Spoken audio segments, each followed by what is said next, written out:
মধুচন্দ্রিমায় গিয়ে স্বামীকে খুন করিয়েছিলেন স্ত্রী নিজেই। চাঞ্চল্যকর অভিযোগ উঠল মেঘালয়ে বেড়াতে গিয়ে খুন হওয়া ব্যক্তির স্ত্রীর বিরুদ্ধে। মেঘালয়ে মধুচন্দ্রিমায় গিয়ে 11 দিন নিখোঁজ থাকার পর উদ্ধার হয় রাজা রঘুবংশী নামে এক ব্যক্তির মৃতদেহ।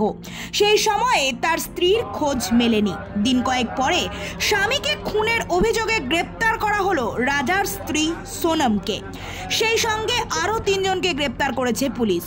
ইন্দোরের দম্পতির নিখোঁজ হওয়ার পরে পুলিশের প্রাথমিক অনুমান ছিল ডাকাতির জন্যই খুন করা হয়েছে পর্যটক যুবককে, কিন্তু তদন্তে নতুন মোড় এনে দেয় স্থানীয় এক ট্যুর গাইডের বয়ান। শনিবার ওই ট্যুর গাইড পুলিশকে জানান নিখোঁজ হওয়ার দিন ওই দম্পতিকে আরও 3 জনের সঙ্গে দেখেছিলেন তিনি।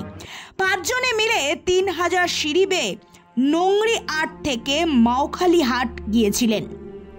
ওই ট্যুর গাইডের সঙ্গেই রাজা এবং সোনম নোঙ্গির আট পর্যন্ত গিয়েছিলেন, কিন্তু তারপর আর গাইড নিতে চাননি মধুচন্দ্রিমায় যাওয়া দম্পতি।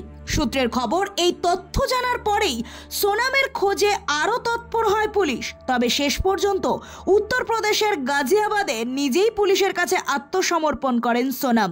স্বামীকে খুনের অভিযোগে আপাতত গ্রেপ্তার করা হয়েছে তাকে। সেই সঙ্গে উত্তরপ্রদেশ থেকে আরও 1 জন এবং ইন্দোর থেকে 2 জনকে গ্রেপ্তার করা হয়েছে। সকলেই মধ্যপ্রদেশের বাসিন্দা। আপাতত 4 জনকেই জিজ্ঞাসাবাদ করছে পুলিশ।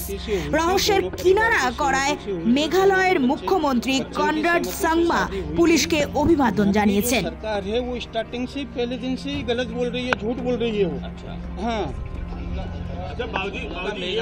मेघालय की सरकार का जो है वो ये ट्वीट है कि 4 लोग गिरफ्तार कर लिए लड़के के साथ, जिसमें 3 लड़के मध्य प्रदेश के। अब ये वहाँ की सरकार को पहले से बताना चाहिए ना ये कहाँ के हैं कहाँ के नहीं है।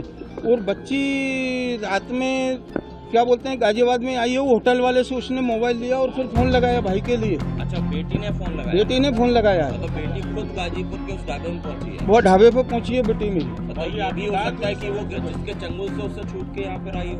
हाँ, वही चीज है ना कि उसके चंगुल से बिटिया निकल के नहीं, और इसके बाद में ढाबे वाले के पास पहुंची, वहाँ उससे रोई ढाबे वाले से। रोने के बाद में उसने मोबाइल दिया है ढाबे वाले ने। अच्छा हाँ, ढाबे वाले ने मोबाइल दिया तो फिर उसने गोविंद जी को फोन लगाया। हाँ, तो गोविंद जी ने फिर रात को फोन लगाया तो वहाँ पुलिस पहुंची थाने की, वहाँ ढाबे पे, ढाबे से वहाँ की पुलिस लेके आई है। 2 बजे के करीब की बात। मेरी बेटी से अभी मेरी बात नहीं हुई, सोनम से अकेले गोविंद जी से बात हुई है।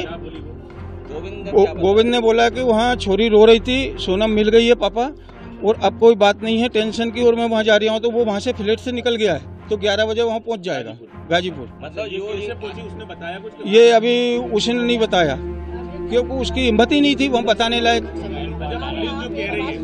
अरे मेरी बात सुनो, तुम्हारा दिमाग मत लगाओ, तुम तुम्हारा दिमाग मत लगाओ लोग। जरूरी है। आप क्या कहना चाहते हैं? आप ये बताइए, जो वहाँ की पुलिस दावा कर रही है, जो वहाँ के मुख्यमंत्री दावा कर रहे हैं, ऐसा अचानक क्यों हुआ है? यू टर्न क्यों आया? वो गलत दावा कर रहे हैं। अच्छा, वो लोग बिल्कुल 100% गलत दावा कर रहे हैं। वो लोग निराधार झूठ बोल रही है, क्योंकि वहाँ की पुलिस फंस रही है उस मामले में, इसलिए वो लोग ये दावा उल्टा दावा कर रहे हैं। वहाँ के डीजीपी तो ये भी कह रहे हैं कि जो सुपारी देकर, मतलब कि पैसा देकर ये क्लीन करवाई है सोनम ने, ऐसा वहाँ के डीजीपी कह रहे हैं। हमने किया भाई, हम क्यों करवाएंगे ये चीज? मैं आपसे आप नहीं, ये बच्ची भी क्यों करवाएगी?